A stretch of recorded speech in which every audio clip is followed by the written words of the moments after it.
committees should be maintained. Mr. Speaker, over the last several weeks, I've sought to maintain a dignified silence on the subject of my resignation.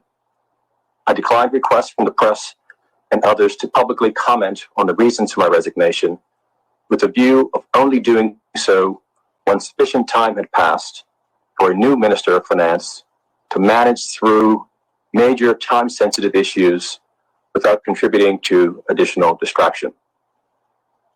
My intention was that in due course, I would provide a statement speaking to the generalities of my reasons.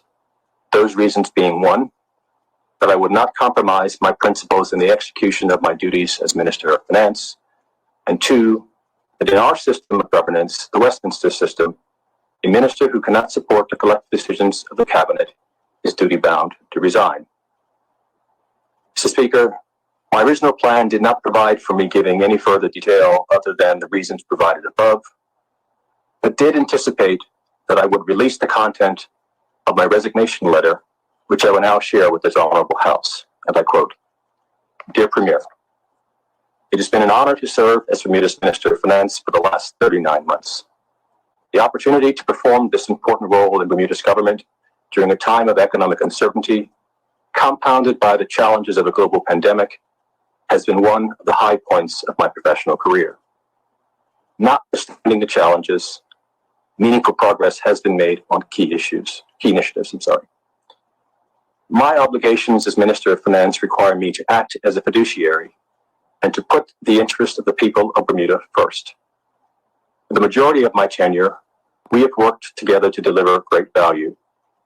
Over the course of the last year, however, there has been a growing gap in our respective approaches on a number of key issues.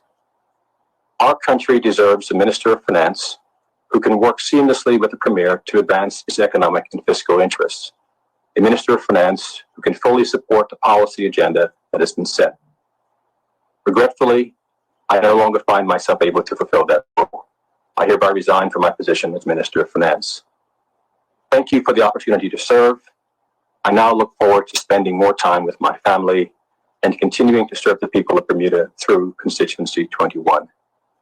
Yours sincerely, Curtis L. Dickinson." Mr. Speaker, the letter was intentionally general in its nature, my preference being to share specific reasons for my decision directly with the Premier in our face-to-face meeting. Mr. Speaker, I do not intend to disclose the full content of those discussions, as it would be inappropriate to do so. However, I do believe that it is appropriate to respond to several statements that have been made with clarifying facts. Mr. Speaker, it is no secret that the demands of work in the public sector can be incredibly taxing, not only on the individual serving in the role, but also on their families. I would like to thank the Premier for acknowledging my family in his statement announcing my resignation. I would also like to take this opportunity to address any suggestions in the community that matters with my family were among the reasons for my resignation. This suggestion is untrue. The decisions to run as a candidate in 2018 by-election and the subsequent 2020 general election were not mine alone, as I sought and received the full support of my wife and our 3 children before any announcement of my candidacy. I undertook similar discussions on being invited to join the Cabinet, and again received my family's full support. The decision to resign on a matter of principle, however, was my decision, a decision that enjoys the undiluted support of my family. Mr. Speaker, the quantum of and form of the government's support of the redevelopment of the Fairmont Southampton were the primary reasons behind my resignation. Mr. Speaker, first and foremost, I want to make it abundantly clear that I was and still am supportive of a level of financial support for this project. There truly are numerous potential benefits of renovating and reopening a large, iconic hotel of this nature, especially at this time where economic recovery is vital. These include immediate and significant stimulus, construction and related economic activity, a large number of future hotel jobs, and a large increase in hotel room inventory, which could help support more visitor demand and airlift capacity over time. However, Mr. Speaker, I was and continue to be unable to ignore the principles and judgment gained through my over 30 years of experience in investment and commercial banking. Mr. Speaker, I believe I am more than qualified to understand the numbers and negotiate in the best interest of Bermuda, considering all of the factors, particularly in circumstances where the government was ably assisted by professional advisors. There has been significant confusion recently created in the public around whether the government had entered into a guarantee commitment with the developers.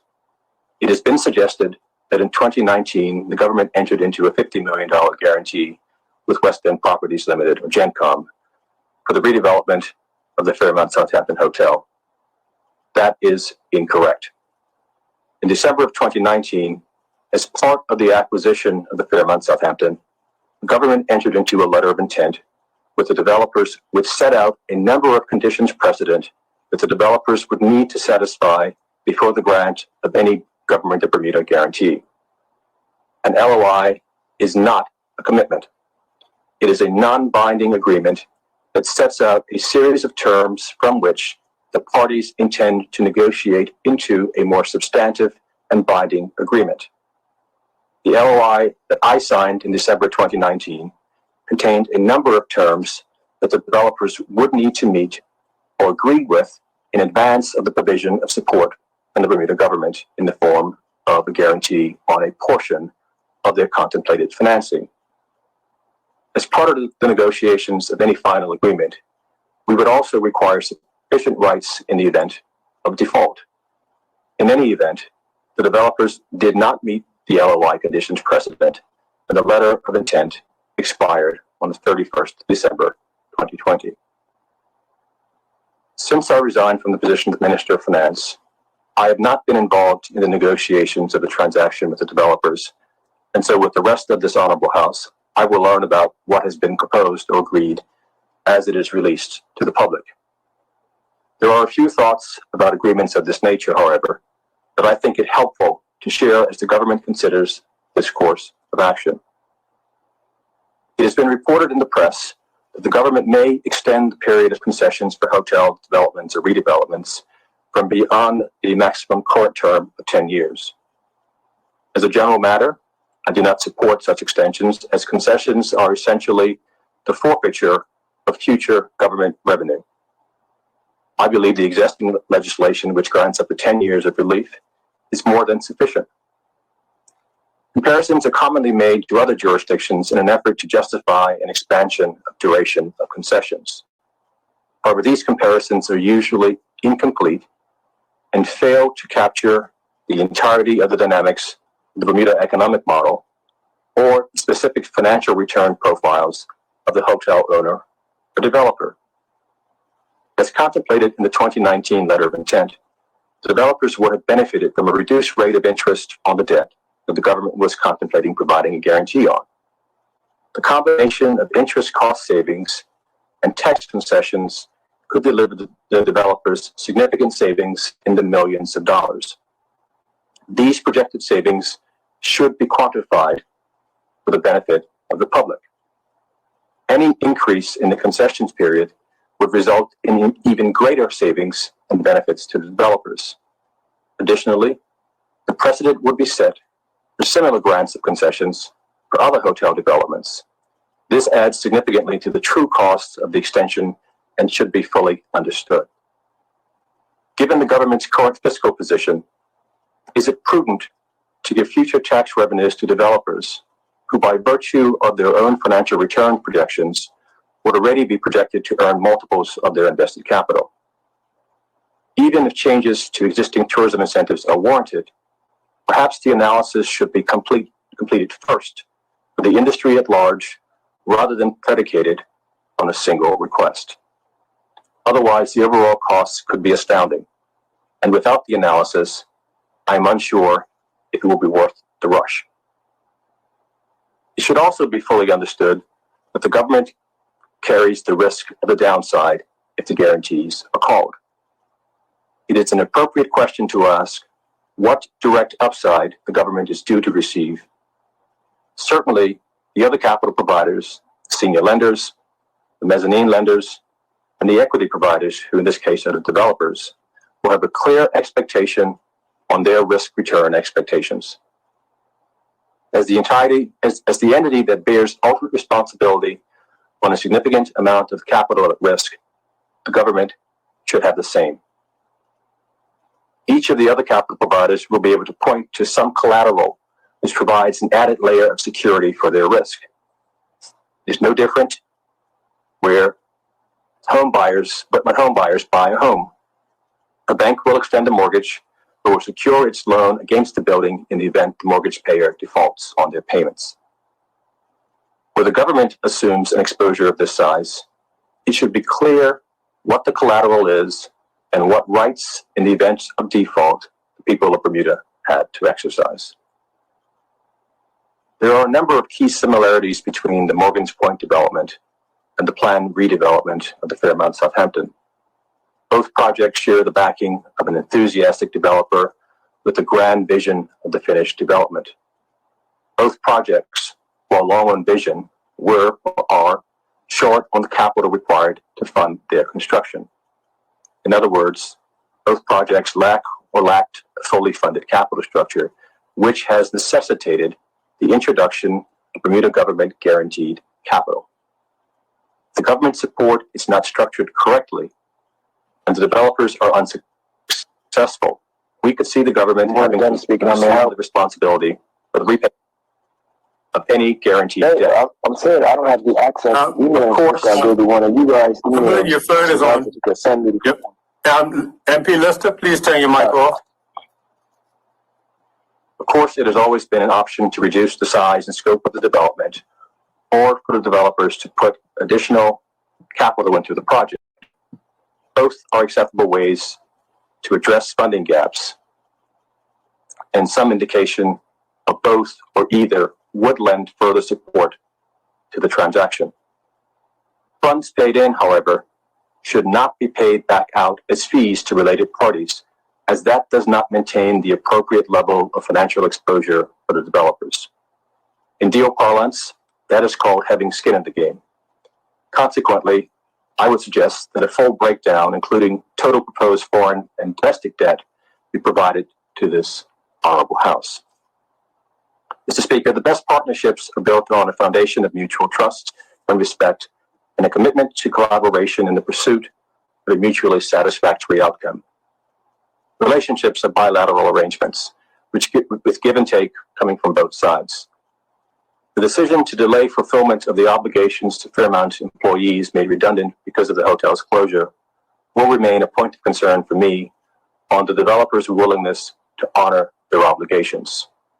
It is a matter of public record that the employees were only paid after the Bermuda government stepped in to provide direct financial support to the employees and then supported the pursuit of a statutory demand to recoup those funds. This should be a cause of concern and result in an increased focus on ensuring that the necessary protections are put in place to protect the government's and the people of Bermuda's interest. As I previously mentioned, the redevelopment of the Fairmont Southampton, in my view, is a national strategic initiative, one that requires the government to be pragmatic in its approach to any support. However, the national strategic importance does not give justification to the abandonment of best principles. To be clear, I want to see the successful redevelopment and reopening of the Fairmont Southampton Hotel. A redeveloped hotel will see investment in Bermuda's economy, the creation of construction jobs, the re-employment of many hospitality workers, and the return of paying guests, all told a positive impact on Bermuda's economy.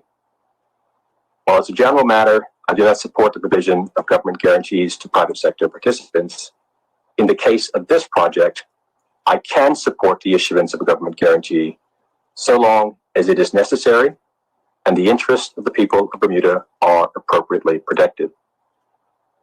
The risk is so high and the record with guarantees to external projects so real that only a full and transparent examination of the protections by this honorable House are warranted.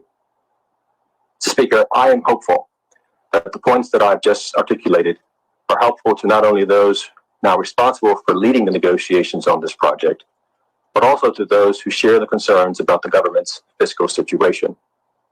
It is my desire, as I'm sure it is for all of the people, to see a project that is successful, not only for the developers, but also for the hotel's guests, employees, the Bermuda government, and most importantly, the people of Bermuda.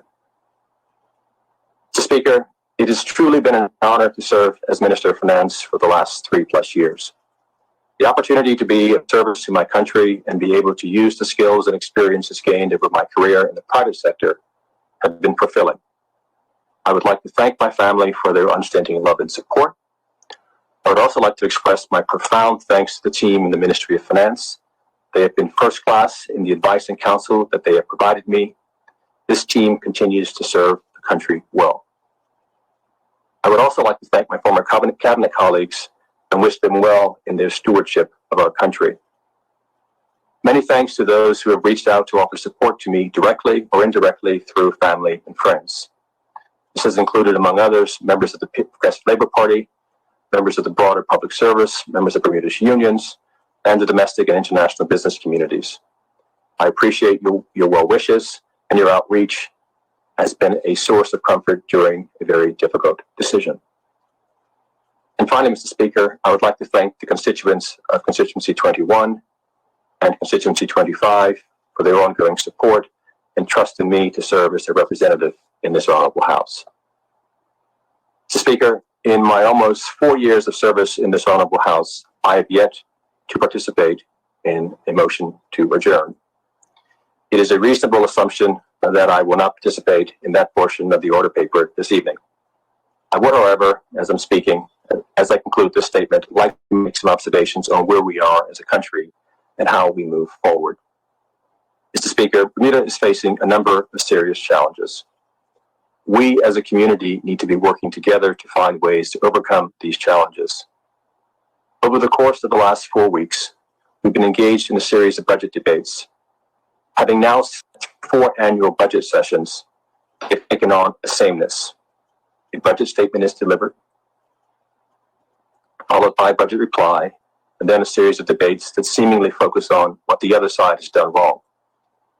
If only these efforts were focused on solving Bermuda's problems rather than blaming the other side or the former administrations, we could possibly make real progress with our challenges. Some would say the system is broken, or it's just politics. I would ask, however, how is it helping the cause of the people of Bermuda? I am not so quick to accept the system is broken, but instead ask, can we not do our jobs as leaders better? Many people are counting on us to do so in their best interest. There's no monopoly on good ideas on either side of the aisle. It would be wonderful to see us working together for the benefit of the people that we all serve. Thank you. Thank you.